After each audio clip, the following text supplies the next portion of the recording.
Good evening, ladies and gentlemen, boys and girls. Welcome into another YouTube live show tonight. I am your good friend, John Kurtz. Happy Chiefs. How about that? You guys sleeping on the Chiefs? All right. Brought down the hammer on the Ravens today. So I'm in a good mood. Let's talk some Big 12 football. Let's talk some contenders and pretenders, because I feel like this weekend we got a couple examples of teams that appear ready to level up, whether that's being a Big 12 title contender or maybe announcing themselves in that next tier where we should be paying more attention to them. And then we saw some teams that at least I thought were perhaps ready for the next step up, or perhaps ready to be a contender, or perhaps ready to be in that next group, and they just weren't quite there. So we'll discuss all of that, okay? I've got some Big 12 power rankings. I got them done earlier this week for you to drop them here. So I'm sure everybody will agree across the board. There will be no issues with that at all. And we're going to talk about the AP poll. I can already see conversation about the AP poll in there, where BYU is relative to Notre Dame. I would give you where Texas Tech is relative to Texas. More on that in a moment. But of course, the AP poll is a bit flawed. It's a bit flawed. And something that slipped through the cracks this week. Okay, I wanted to make sure we got to this. I had a really busy week, so the midweek thing didn't happen the way that it typically would have. We have to stop Paul Finebaum, okay? And the SEC by proxy, but somebody has to do something about this, okay? Did you guys all see what Paul Finebaum was pushing this week, what he said with ESPN cameras in his face? It's insane. So we're going to try and put a stop to that as much as we can here on this channel with this platform anyway. Please like the video. Please subscribe to the channel. Those of you who are here as you file in, appreciate all of your support. Make sure and hit me up on Venmo at John-Kurtz-4 if you have a question or comment and you're not watching this live. If you are here live, obviously, blow up that chat room. Have fun. I'm here for not just your feedback, but for you guys to have fun interacting with each other. But if you want to make sure that you get on the show tonight, you can click the $ below the chat box. In order to do that, I appreciate everybody who does support that way as well. And also subscribe to the Open for Business Big 12 newsletter. It's ofbnews.com. ofbnews.com to get signed up for that. We've got 5,200 plus Big 12 fans who do, and it'll be going out tomorrow or Tuesday. You get two to your inbox every single week, totally for free. Let's start with a quick comment from Gil on Venmo, who's going to give me a nice lead in here to the Contenders and Pretenders segment, because, spoiler alert, Arizona State, legit, bona fide contender. Gil says, would you break down Arizona State's offense? I can't tell if it's good. I know Sam Leavitt is great, but they seem to be unable to control games. They're barely staying in. I think it's evolving. I think Arizona State's offense is evolving. That's the way I would put it. I think they have two complete studs in Sam Leavitt and Jordan Tyson, and I think the rest of it, they're kind of waiting for another receiver to emerge. I mean, they definitely need that. Watching the TCU game, I was like, dude, if Arizona State had like a Joseph Manjack, I mean, they need somebody like that, just kind of reliable chain mover guy to go along with how dynamic Jordan Tyson is. That'd be great. But they're getting the running game going. And I think that's one of the keys for Arizona State, that Raleek Brown had 134 yards on 21 carries. They gave him 30 touches in the game. I think that can be a huge help. And that, to me, is, frankly, a big part of the difference between TCU and Arizona State. Like, TCU has to just completely rely on Josh Hoover. Arizona State has had to completely rely on Sam Leavitt / Jordan Tyson. But now it appears they're developing more of a running game, and TCU didn't really have that to go to and lean on throughout the game. So I think they have a lot more potential than what they're showing right now. I think, as expected this year, it has taken time for things to gel. I think that defense is pretty good, and it's keeping them in some games and just in the Big 12 title race right now while the offense does figure things out. So that's where I'm at, Gil, on the Arizona State offense, all right? Well, let's talk about this, okay? Let's talk about contenders and pretenders. To me, this was a Saturday where we saw in the Big 12 a bit of a separation, got good data on contenders and pretenders. Who is who? So let's go through biggest winners of the weekend. And one team in particular here that I think is the most difficult to figure out when we're talking contender versus pretender. There's one team I think right now that, as the data continues to evolve, I continue to go like, all right, like where are we at on this? Okay. So Arizona State, it was just brought up by Gil, but Arizona State TCU is one of those like kind of separation games. I'm not saying TCU is a total pretender. They've got time to play their way back into it, but I think we saw right now, like Arizona State is the better team, and that's even in a game where they kind of stole it. But they kind of stole it to me because of the same concerns and like, I guess you could say issues. It's just been the same vibe that I've had about TCU for a while under Sonny Dykes. Like I mentioned, the running game here, I think, is one of the keys of the game. TCU jumps on Arizona State early. They get up big. And after getting up multiple scores, they had 2 rushing touchdowns, by the way, while building out the 17-0 lead. And from that point on, they only rushed for 8 yards on 7 carries. Like, why go away from the run game there? When you jump out to a lead like that, you need to just be running the football as much as you can to burn clock, nurse the lead. It helped take some pressure off of Josh Hoover, and they had a little bit of a spark there. I know TCU is a bit banged up at running back, but you got to go back. That to me, that's a little bit on like Sonny Dykes and Kendall Briles, man. Like, lean on that run game a little bit more. I know the numbers there suggested that the rushing attempts that they had weren't all that successful, but try and get somewhat creative, because what happened was eventually when the game's on the line, I mean, they have no threat of a running game. Arizona State's pass rush can just tee off.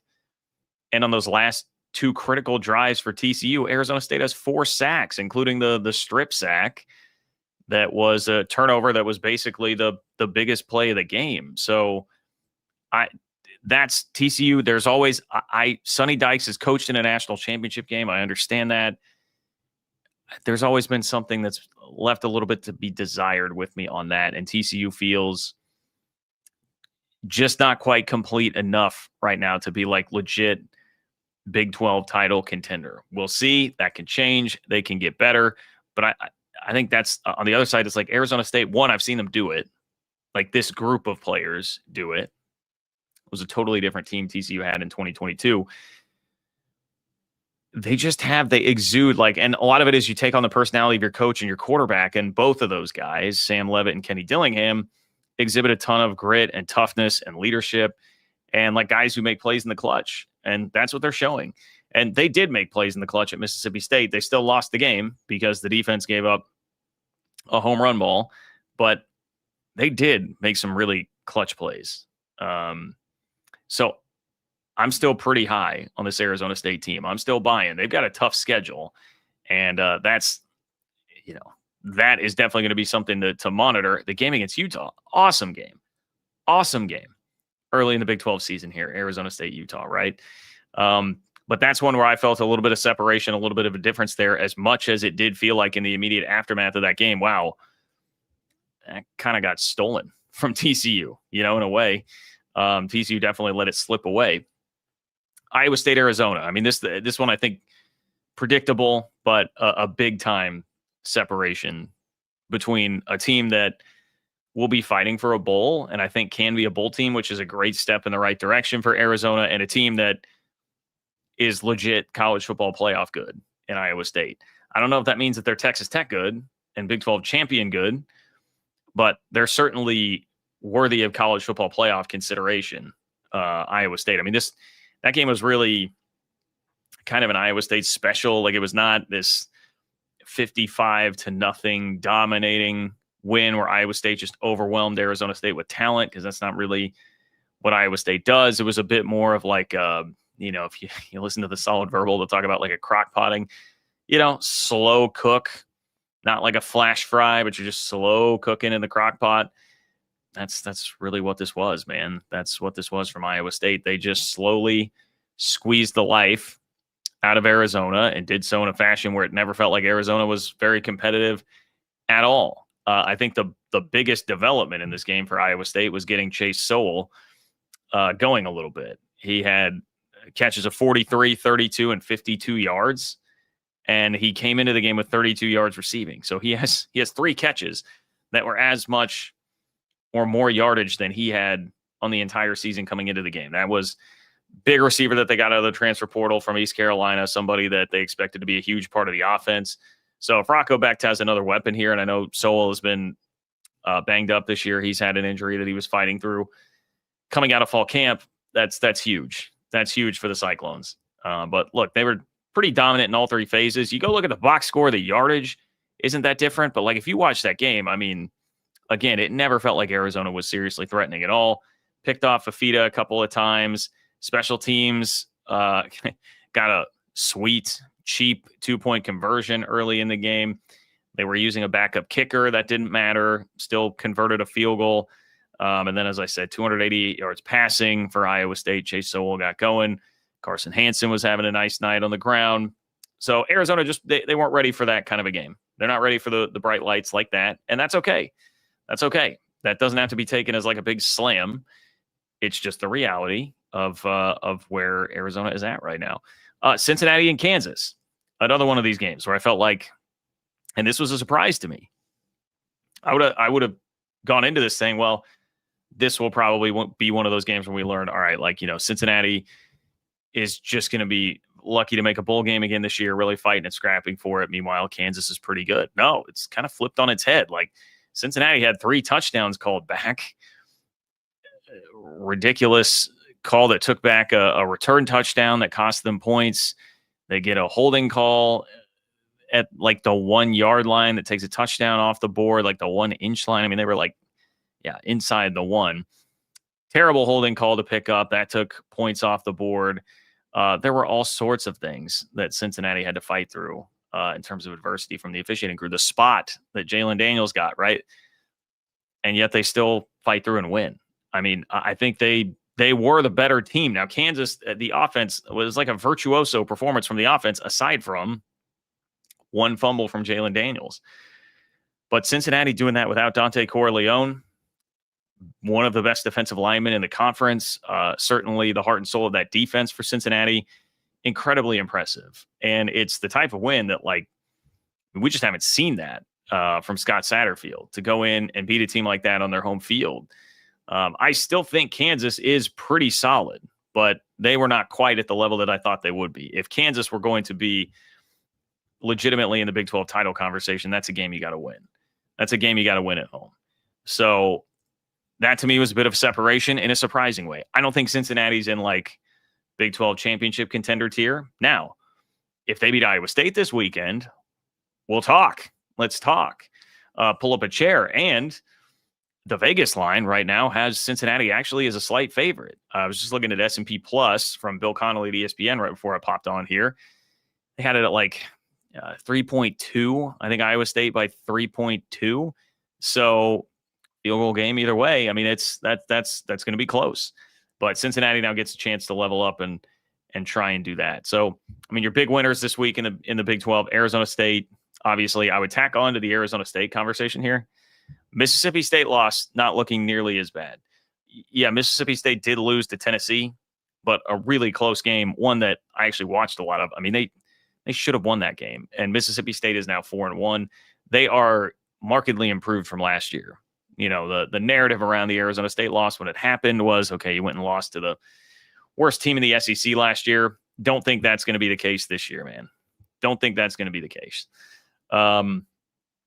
So hopefully that will continue to age better and better throughout the year for Arizona State's purposes, if they're going to be in the at-large conversation. Cincinnati mentioned that. I think Scott Satterfield's biggest win, certainly that I've seen since he's been there. And then Houston. I know Houston fans, you've been waiting for this, all right? Houston stole one. And that's why they're a huge winner, because you got to do that sometimes. You got to do that. With like 8 minutes left in the fourth quarter, the win probability, if you're following the win probability graphs, 97.5% chance for an Oregon State win. And yet Houston pulled it out of the fire. And they did so because, one, Willie Fritz has infused a lot of grit and toughness and poise into this team and this program in the last couple of years. Like, ask yourself, do you think a Dana Holgerson coached Houston team that's down 24-10 on the road at Oregon State in that situation is coming back, or even down 14-0, which happened early on there? I don't think so. But the other thing that to me was very apparent about this was just Houston's got a better quarterback. And like we knew that, but Houston's got a better quarterback. Zion Chris, Donovan Smith, nothing personally against those guys, but I don't think they're pulling you back the way that Connor Wegman was able to. He's a guy that has the pedigree. He's got a ton of talent and showed some moxie there, made some big throws. You know, the moment where it was 97.5% chance that Houston was going to lose, I believe, was right before 3rd and 17 when they're down by 14 and they picked up like 13 or 14 yards and then had a 4th and 4, converted that as well. And then the floodgates kind of busted open. So impressive from that standpoint with Houston. Like I'm not going to quibble with you at all on what kind of a win that is, how good Oregon State actually is, even though they're now 0-5. Like sometimes you got to just go steal one, especially if you're a program in the spot that Houston's at right now. You're not going to apologize for that at all. That's fine. And there's ample reason to think that you may have been peeking ahead to what's coming up with Texas Tech. I understand how that would be a look ahead spot. I totally get it. So that's why you just escape. You say nothing to anybody about it. It goes down as a win. You're never going to have to think about that again. And now you get your big shot. Just said, like, Arizona got its big shot against Iowa State this past weekend. Didn't go well. Cincinnati's going to get its big shot, ironically, against Iowa State as well. This weekend, Houston gets a big shot going up against Texas Tech, where you've got a chance to really prove that you can be in it. You want to be known as a contender? Go win that game. We'll start talking about it. Or, at the very least, be very, very competitive in that game. Maybe we can talk. The one that is a bit confusing to me is Utah. And maybe confusing is the wrong word, but I still think the data is so incomplete, because what we have on Utah is we know what Utah looks like when they play the best of the best in the Big 12, Texas Tech. And that was a 34-10 loss where Devin Dampier really can't do much offensively. They can't move the ball consistently. They can't push it downfield. We know what that looks like. And then we know what it looks like when they play very bad teams, because we've seen West Virginia, who may be the worst team in the Big 12 right now with their injury issues. UCLA might be the worst team in Power 4 football. Cal Poly and Wyoming. We've seen that, and they have averaged winning those games, those four, by a score of 46-10. So we know they can handle that. We know they can thump bad teams. We know they can get thumped by a very good team. So what's the in-between? There's a lot of room for variance there in the in-between for Utah. I'm still inclined to give them benefit of the doubt that they're pretty good. And, you'll find out just how good. I guess I think that they are coming up in the power rankings segment here, which is not I guess I say that, and I looked down at where I had them in the power rankings, and I was like, maybe I should preface this with more about accomplishment to this point, accomplishment and resume to this point, combined with some expectation of what I think that they are. But I think Utah can climb a lot higher than where they're at in my power rankings currently. All right. I mean, it's crazy how much different Devin Dampier looks against everybody else in Texas Tech, because he did have one bad pick against West Virginia. But other than that, he made some nice throws. He was able to get it down the field, opened up the offense completely. The game was over by halftime. Looked like basically everything else we had seen from Utah this year. Had you just thrown that game in without seeing the game in between against Texas Tech, you would have just said, yeah, that's what I would expect from Utah. It looks like the exact same team I saw play the first couple of games of the season. So Utah's a tricky one. For now, I think they're definitely still in contender tier. I mean, we would have to see a lot more in terms of losses to be dropping them there. But luckily, like I said, we're going to get some answers coming up pretty quick here with Arizona State, which will be an awesome test. Let's see. I was going to pull up the schedule real quick here. That game is week 7. So yeah, this week you get your Texas Tech Houston, you get your Iowa State Cincinnati. I think those would really headline the week. And then coming off of a bye week after that. Yeah. Okay. let's talk power rankings, guys. Let's talk power rankings. Actually, let me pop over to some super chats real quick here. Papa Bravo, what's up, Papa Bravo? Papa Bravo says Iowa State demolishes Arizona but barely moves up the rankings. Is that a lack of respect for Iowa State specifically, or a general lack of respect for the Big 12? Well, look, I'll be honest. I was going through the AP rankings, and I'm going to do a segment on it here in a moment. I didn't see anything egregious based on what Iowa State's resume is so far. I think the danger there is in taking like just a one-off game against. Okay, I'll be honest. Part of this is I don't think Arizona's that good. So Iowa State winning a game by 4 scores against Arizona at home, that feels like about what the number 14 team in the country probably should do. So I don't, depending on what happens above you, I don't think it's enough to like dramatically move the needle there, right? So that's, I don't mean to be condescending or I feel like I've maybe been a little bit harsh with Arizona on that. But the other thing was looking at the rankings, I didn't see anybody. I'm going to save some of this for the ranking discussion in just a moment, Papa Bravo. But I didn't see any team where I was like, oh, that's just egregious. Like Iowa State should definitely be moving up there. Like a part of this is, as we've seen Iowa State's schedule age, like, I mean, Iowa lost again on Saturday. K-State did look a little better on Saturday, but K-State's obviously had a horrific start to the season, right? I mean, there has been enough that has happened with the opponents that they have played that I have to say I don't think Iowa State is the bone that I would pick, I guess, with this. I think there's really one. To me, there's really one, and I will tell you about it in just a moment. Let's talk with Michael. What's up, Michael? Michael says, reporting from Denver. Love my Cougs. Bear improving. I feel like Colorado is also improving. Lucky to get out with the W. Still not sure where BYU stands. I mean, I think BYU's kind of they're about what I thought they would be on the positive end of what you could anticipate this year. And that basically means Bear Bachmeier has not been turning the ball over. So great defense. You kind of knew that would be there. Bear Bachmeier is not turning the ball over. So that means you're allowing the defense to go out and win you games, which they did. Isaiah Glasker, man, I heard the Pro Football Focus college guys talking about Glasker and how good he's been this year. I mean, they're talking about him maybe being the best linebacker in the country so far this year. Those are the guys that you want to let go win the games, and that's happening. Plus, Bachmeier is getting a little bit better.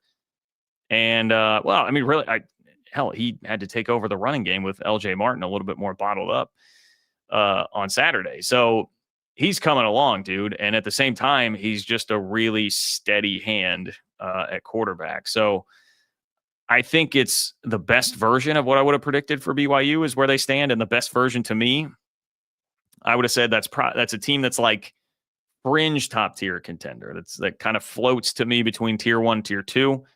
That's sort of where I feel like BYU is at right now. I think Colorado got better from the standpoint of like they came out and threw the kitchen sink at BYU. They had some new wrinkles. I think their coaching staff did a pretty good job to get that offense ready.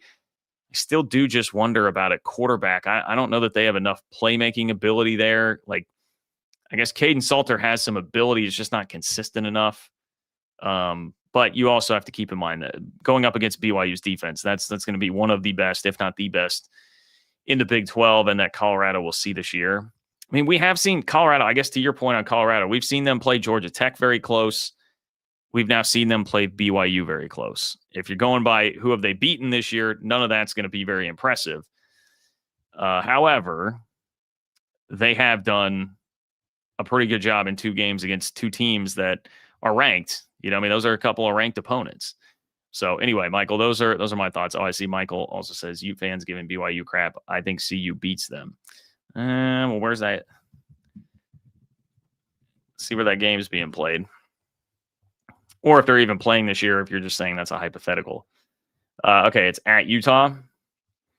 Colorado at Utah. I'm going to be honest. I think Utah would definitely win that game. But, like, you don't apologize for winning a Big 12 road game. If Utah had to play at Colorado, do I think that could be a game? For sure.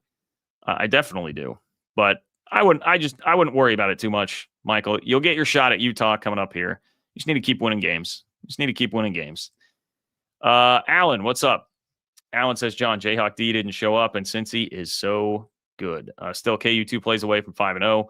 Hate losing, but what an exciting game. Big 12 is just more fun to watch than boring SEC or Big 10. Kudos to K-State. Rock Chalk Jayhawk, Alan. Well, I appreciate you, Alan. Tough one for your Jayhawks for sure. Cincy is much better than I thought. One of the biggest storylines of the weekend to me. Cincy really announcing their presence. Kansas, to me, it was the 4th down stop against Mizzou. They're probably winning the game if that doesn't happen.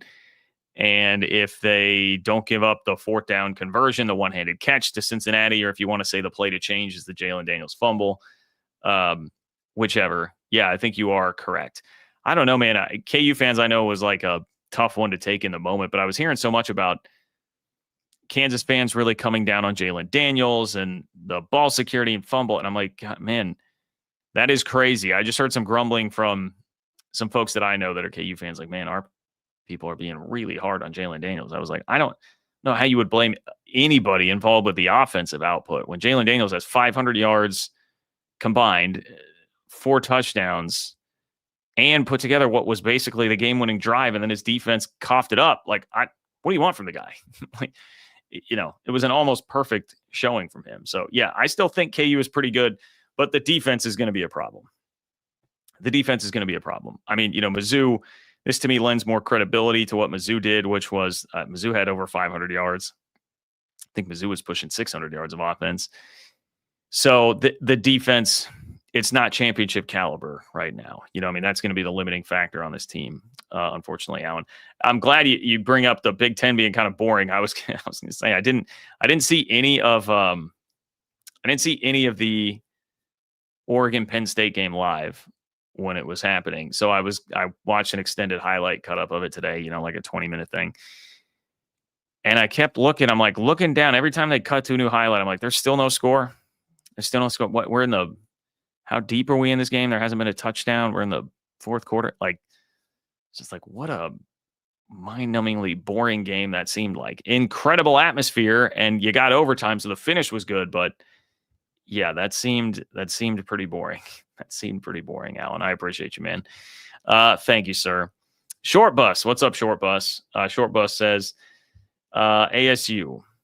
Brown first in rushing and all-purpose. Tyson first in yards and receiving TDs. First in kicking. First in team sacks.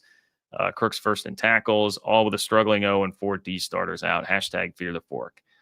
It's a pretty good outlook there. And that's why, to the gentleman earlier that asked, Gil, I think it was, that asked about Arizona State's offense, just saying, like, be patient. I think they're kind of figuring some things out, and they're doing a good job on the fly. I mean, frankly, again, I can't imagine how much it drives you guys nuts, because it drives me nuts having to sit and think and talk about it, whatever the defensive call was at the end of the Mississippi State game. But they are that play away from, probably being in the top 10 right now.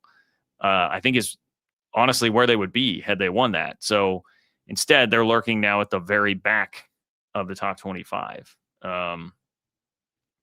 Anyway, so yeah, Short Bus, fair enough. And Jordan Tyson is unbelievable. Unbelievable. I love watching that guy. And he makes plays when, I know I said this in the immediate reaction video, but he makes plays and everybody knows it's coming. 4th and goal. Everybody knows who Sam Levitt is going to there, but runs a great route, catches a ball in the back of the end zone. 17-0. You desperately need a play. He's able to beat a guy deep on a go ball, gets it for a huge 57-yard touchdown. Yeah, love watching that team. Starter 179. Maybe I'm nuts, but I think the Big 12 can get 3 teams in the playoff. 2 is a lock. Florida State is 23-point underdogs to Miami. Are they really? Is that real? Go look at that. I definitely think things are trending in a direction where the Big 12 should have a much better shot than we anticipated at the beginning of the year for a couple of spots. Where is this Florida State? I know Florida State obviously lost to Virginia, who's now into the top 25 at number 24. Oh, yeah. See, I'm seeing like Miami -4.5. I don't know. Anyway, maybe I'm misreading here. But ACC, I wanted to talk a little bit about the ACC. I'm going to save some of this discussion here, Starter 179. Give me 1 second. I'm going to save some of this discussion here for just a moment from now. Please like the video. Please subscribe to the channel. Appreciate you all for being here. Tons of people in the chat tonight, very active. So that is great to see. Subscribing to the channel really helps. Subscribing to the Open for Business Big 12 newsletter really helps. OFBnews.com. To do that, OFBnews.com would be great. Let's see. Okay, we've got Big 12 power rankings and the AP poll. Let's go through this. I forgot to make you my graphic with the power rankings. Let's see what the easiest way to do this is going to be. All right, here's what we're going to do. I'm going to copy and paste these into a Google Doc, and I will share the Google Doc with you. Because if I were to just try and read you these power rankings, I get it. It'll be much more challenging for you guys to see it all. And I know that there will be some healthy disagreement here. So, okay. We just talked contenders and pretenders. What about power rankings? What about the AP poll? Is the AP poll still screwing the Big 12? Am I screwing your team in the Big 12? That's what we are about to find out. Okay. Let's go. Okay. Guys got it here. Is that a decent view? Here are my Big 12 power rankings for this week. Texas Tech, numero uno. Nothing changed there. I forgot to update some of these last week rankings in parentheses. I'm realizing now, so ignore some of that. Obviously, Texas Tech was not number 4 last week. They beat Utah and smoked them, so they remain at number 1. Iowa State remains at number 2. I've got Arizona State now moving up to number 3. Significant healthy jump for the Sun Devils after what it is that they did. And I know it was kind of snatching victory from the jaws of defeat a little bit against TCU, but really it was just making clutch plays. You know, I mean, the pass rush just teeing off. I was hearing the PFF college guys just rave about the grades for Arizona State's defensive line and the pass rush in that game. Made just monster plays when they needed them. The 4th and goal that I talked about with Jordan Tyson already. So I feel like Arizona State does still have a really high ceiling, and it was foolish of anybody to sleep on them a little bit too much. Kind of in the same way like Bama. You know, I mean, Bama, everybody wrote off after the Florida State thing, and now look at Bama out there beating Georgia this weekend. TCU at 4. TCU, I still think is pretty good, right? The Sonny Dykes getting away from the running game thing, Josh Hoover not protecting the football better. You know, I have some concern now. I think Arizona State's defense is pretty good, but like Josh Hoover, what are you going to do when the chips are down and you're playing tougher defenses than what you got in SMU? Which I don't think SMU's defense is all that great. So that gives me a little bit of pause, but for now I'm going to keep TCU there. Your BYU, Cincinnati, Utah tier, it's tough to sort through, man. I just, at the end of the day, I was like, I think, you know, I've seen BYU go on the road now and beat a solid Colorado team. They've gone on the road and beat at least a team with a pulse in East Carolina and beat them pretty handily. Cincinnati, if not for the Nebraska loss, you know, I mean, Cincinnati might be like up in the top 3 or 4 had that happened. So just that close to being there, but they did take a healthy jump. Again, my apologies for not completing the last week portion of these rankings. And like looking at this, Cincinnati, Utah, if you ask me right now, which team do I think ultimately finishes the season better? I would probably say Utah, but right now based on accomplishment and Cincinnati coming off the win that they just had, I'm going to give Cincinnati the benefit of the doubt for now. Houston and Baylor. I was about to say that might be the same thing, but I don't know. At this point, it's trending toward maybe Houston does have the better finish to the year. Kansas takes the biggest fall of anybody from 5 to 10. I was disappointed in the Jayhawks for sure. I thought they had fringe Big 12 title capabilities. It appears that defense is going to hold them back from that. Colorado, I actually was fairly impressed with in a losing effort there. So they move up just a touch. Arizona, I still like Arizona and Colorado playing today. neutral field, I'd probably take Colorado. I got to keep Arizona above K-State. I mean, they beat K-State. I will say I think they played a different version of K-State than what we saw on Saturday, but how can I rely on that when we've seen it once this year from K-State? I guess maybe twice if you want to say the Iowa State game was kind of the same sort of effort that you got out of K-State. Oklahoma State. Who said it? Who said that I had mercy? I saw it in the chat that I had. There we go. Wet blanket. John had mercy on Oklahoma State. Look, Oklahoma State played with, I thought, a little more life, better effort. They looked better against Baylor than the Tulsa game for sure. Okay. So I'm moving Oklahoma State there. West Virginia, I feel kind of bad doing it because it's just, I mean, it's what the roster is right now. It's just injury related. Like they don't have anybody healthy. Like, how am I supposed to? West Virginia is just that's a tough deal. They need Nico back at quarterback. Not that he is an all-star, but he's definitely a lot better than what else is on the roster. You know, they've lost their biggest playmakers, Bray, Jaheim White. It's like, tough to do too much there. So for right now, West Virginia will take that the bottom spot. So anyway, there are your Big 12 power rankings. There are your Big 12 power rankings for right now. As far as the AP poll goes, maybe I can let you guys see that while I talk through it here.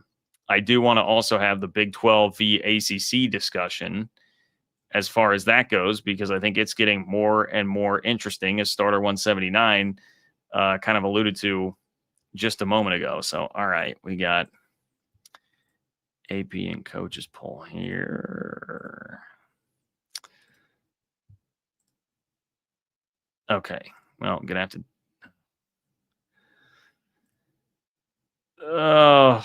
there we go. Okay. AP poll. You got Texas Tech at 11. Texas Tech hanging out as the top-ranked Big 12 team. Iowa State is at number 14, which, again, sounds about appropriate to me. Okay, so I had Papa Bravo asking about Iowa State earlier. Let's take the clones here. LSU, Georgia. I mean, I'm certainly not putting them above Texas Tech. Alabama, probably not fair to do that after seeing what they're capable of doing by beating Georgia. I mean, Texas, frankly, is the one team here that you're like, I don't know, if you move Texas down to like 17, I'd be okay with that. It's been like San Jose State, Sam Houston. They've beaten nobody this year and couldn't get any offense going at all at Ohio State.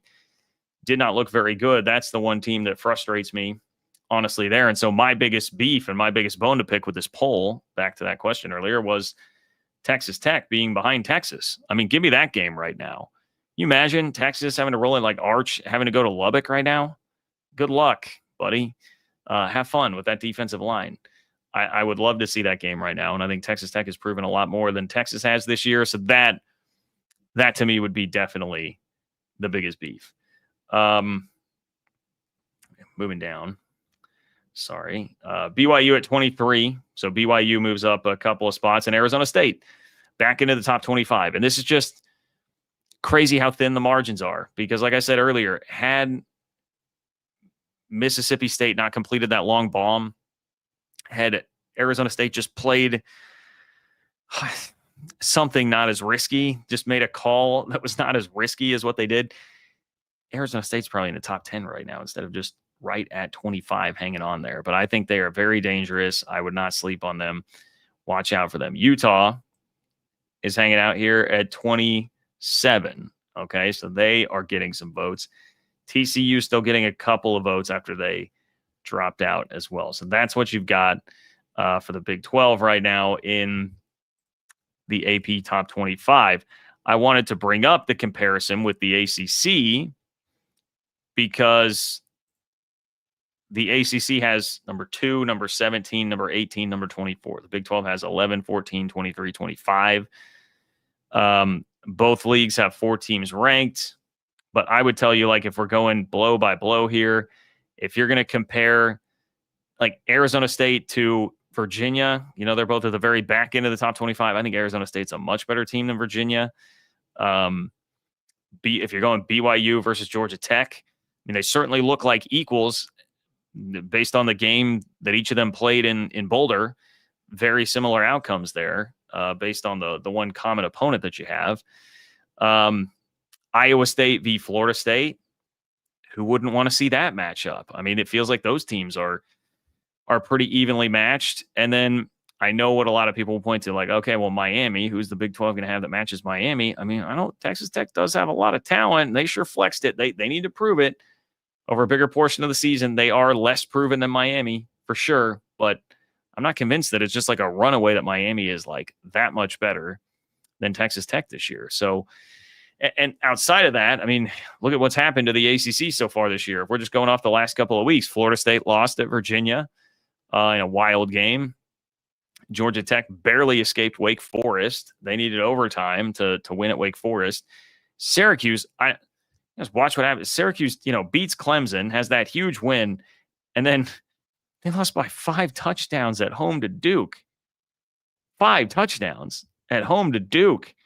Clemson was off, which is probably a good thing. Clemson started 1-3. Hopefully didn't lose this week. SMU is 2-2. They've got the 2 losses to the Big 12 already. So, your playoff teams from last year are a combined 4-5. When you thought Florida State was a world beater, now that's come back into question.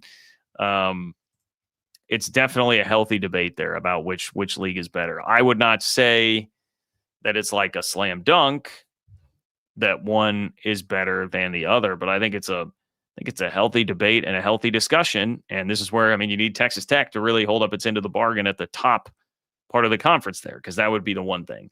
Outside of Miami, now we're definitely talking. Definitely talking. Okay, I've got a couple super chats to get caught up on here. Let's see. Michael, what's up, Michael? Michael says all team versions change. Let KSU jump them, bro. Well,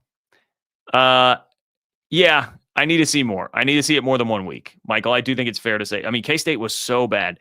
That Army team that K-State lost to, their only win this year is against K-State. They lost to East Carolina, North Texas, and Tarleton State. Those are their other 3 games that they've played. Like, when I tell you that the reason K-State fans, we were all freaking out the way that we had been, is because that team that played before the UCF game had been just dreadfully bad. Like, not just bad and not just losing games, but dreadfully bad. So I need to see it. I need to see them put together a good effort in Waco this weekend before I would do that, I think.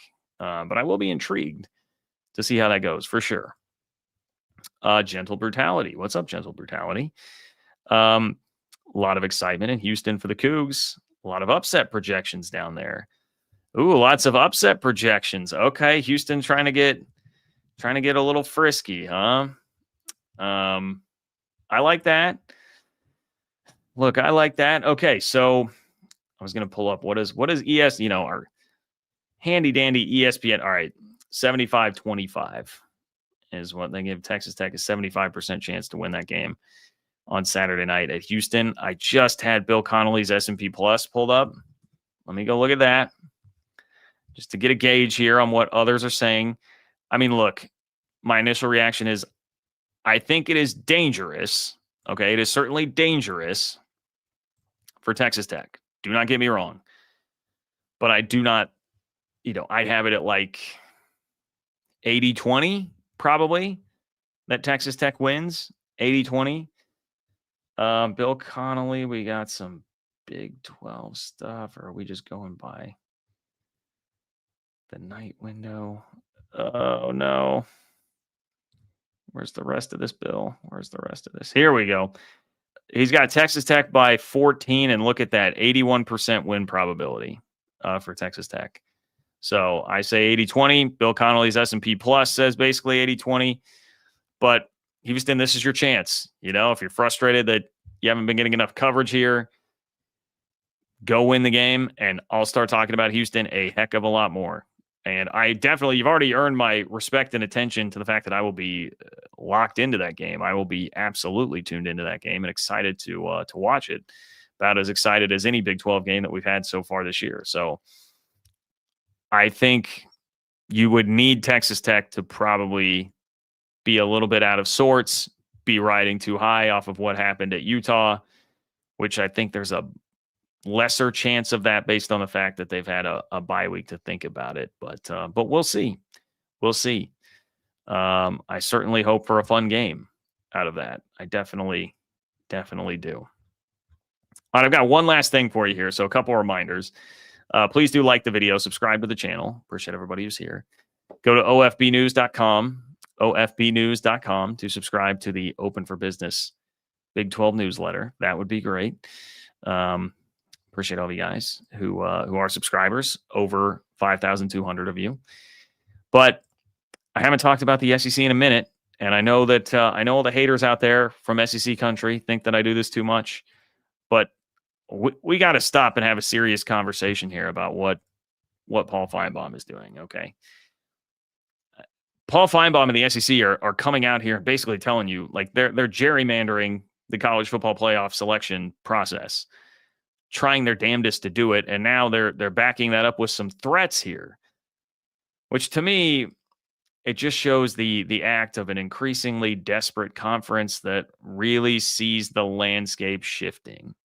Like they can sense how this is getting away from them a bit and how it's not the SEC's world and everybody is living in it anymore. Not nearly like it used to be. Okay. So this was making the rounds early in the week last week, and I didn't get to it because of my schedule, but I could not let this pass, man. Paul Finebaum is on a show on ESPN's airwaves talking about the SEC dropping their, they did the list of the 3 teams, the permanent rivals that each school will be playing. So there was a reveal for that. Football, they're just calling it a football opponents reveal from 2026 to 2029, right?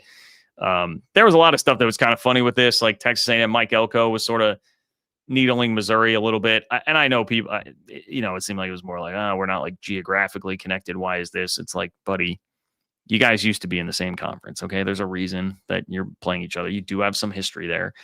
And if it's like a looking down on Missouri thing, Missouri's actually been a much better program in the SEC since A&M joined. I digress. All that's going on. And Paul Finebaum felt the need to make this statement about, I mean, you be the judge. It's in essence a threat to the college football playoff selection committee to put more SEC teams in. This is supposed to be a night to celebrate where the SEC is, but I'm getting angry listening to this conversation because, Greg, we're all dumbfounded by what we heard last year, and we have laid a marker from the SEC at the feet of the CFP, and they better deliver. And I'm not making threats because I don't have any more control over it than anybody else, but I know some people who do. And if they screw this up, they will be paying for it. And I don't know how or will, but they should, because this is unequivocal what the SEC has laid down tonight. Yeah. Okay, so if you're keeping track at home, what Paul Finebaum just said there is, I'm not making any threats, but I know the people that can make threats, and they should make threats because this is ridiculous. And all that being the conversation about the SEC, I guess, deserving more than 3 teams in last year when the SEC went 2-3 in the playoff. They had a losing record. They did not win a national championship. They did not play for a national championship. What evidence is there other than, 10 years ago, 5 years ago, SEC dominance? I mean, that's the only argument there is, failing to recognize how much the landscape has shifted and the landscape has changed. And that's the thing that's nuts about this is nobody in the SEC can get that through their thick head, or they don't want to believe that. And that's why, to me, this just feels like desperate acts, like grasping at straws, like, oh, we need to change the metrics that are used for strength of schedule. We need to, it literally is like, as much as you can gerrymander a selection process in college football, that is what they are doing. They're resorting to just like dirty politics here to try and get this done, and then sending their biggest mouthpiece out on ESPN airwaves to like drop threats and be like, hey, you guys better do this. And I guess I've gone this long without addressing, well, like, what would the ultimate threat be? I mean, the ultimate threat would be leave and do their own thing. Instead of a playoff where everybody has access, it would just be like the SEC Big Ten Invitational, which to me, that's like the nuclear option, because it would eventually nuke everything for everybody. It's short-sighted for the SEC and Big Ten. They may think, hey, it'll be great right now. We'll make a bunch of money right now. Yeah, you will, but you're going to cut out so much of the country.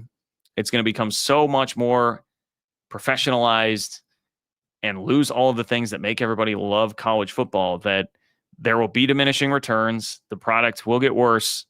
And then obviously the product gets worse for everybody else involved that's getting cut out of it. It'll just ruin it for everybody. So it's like, yeah, here's the threat we've got. We have nukes. Okay, well, if you use those, other people are going to use them, and then the whole world's gone. So what's the move here? Like, that's the nuclear option, but it's a very silly, short-sighted version of it for the SEC. And so I have to roll my eyes. Really, I guess at this point, it's more than rolling my eyes. You got to just be like, you guys need to be stopped, man. You need to be stopped before you do press the big red nuclear button. You know, I mean, look at like this week, Bama. There are just the problem. They can't wrap their mind around. There are not these dominant SEC teams anymore. I think the depth in the league is great, and I would not sit here and tell you the SEC is a bad league. I think the SEC top to bottom is still the best league in college football, but it's not by a mile.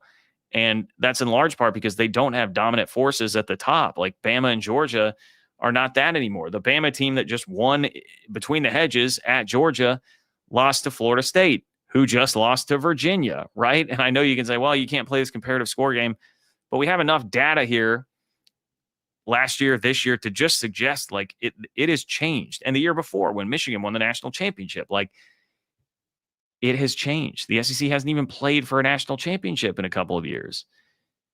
It's not the same anymore. And you can whine and cry about it as much as you want. It's not going to change it. You can try to gerrymander whatever you want to here. You can try and throw whatever veiled threats or not even veiled threats out there through your mouthpiece, Paul Finebaum, as much as you want, but it's not going to change what the reality of the situation is right now. The SEC's, it's going to beat up on each other. I feel like we're headed for a very similar type of situation. They're all going to just beat up on each other, and you're going to have a bunch of teams with 2 and 3 losses there at the end of the year, jockeying for position, and the SEC is going to want this preferential treatment based on what happened when Tim Tebow was still wearing a Florida uniform, and they built their whole propaganda apparatus through ESPN. But it's not that world that we're living in anymore. And it will be very interesting to see if there's a different move by, if the selection committee, basically if the committee gives into the pressure like that, if they change how they're doing this because of what Paul Finebaum is saying. And I don't even know if that would be based on they think they're going to take their ball and go home and do their own thing, or it's just like what naturally happens when you keep hearing this and keep hearing this and someone's putting pressure and someone's in your ear. You know, does human nature take over a little bit there? It will be interesting. Like from that standpoint, I guess you say you can understand why the SEC is trying here, but I sure hope that enough people call this out. There were some. Shout out to Danny Cannell, who was the one that I saw doing it. I mean, some people are definitely calling it out, but we need some more because this is crazy. This is absolutely crazy. Okay. I think that's going to about wrap this up. Boy, some wild stuff going on in the comments tonight, guys. Wild stuff there. Zach with a hot take. Please like the video, subscribe to the channel on your way out the door here. John-Kurtz-4 if you want to hit me up on Venmo if you have a question or comment there. That is the way to leave one if you want me to kick off the next show with it. So if you're not able to catch this live, that's a way to get in touch. Subscribe to the Open for Business Big 12 newsletter at ofbnews.com. That's ofbnews.com. Thank you to everybody who does that. Starter 179. Thank you, my friend. Daniel. Oh, where did that go? Daniel, thank you. Thank you, guys. Really appreciate the kind words. Appreciate everybody hanging out here, trying to give you more on the channel with some of these instant reaction videos. I think that's been working for everybody. So continue to try and do that here throughout the season. Excited for that. Appreciate it. Take care. Enjoy the rest of your Sunday night and have a great start to your week. I'll talk to you soon.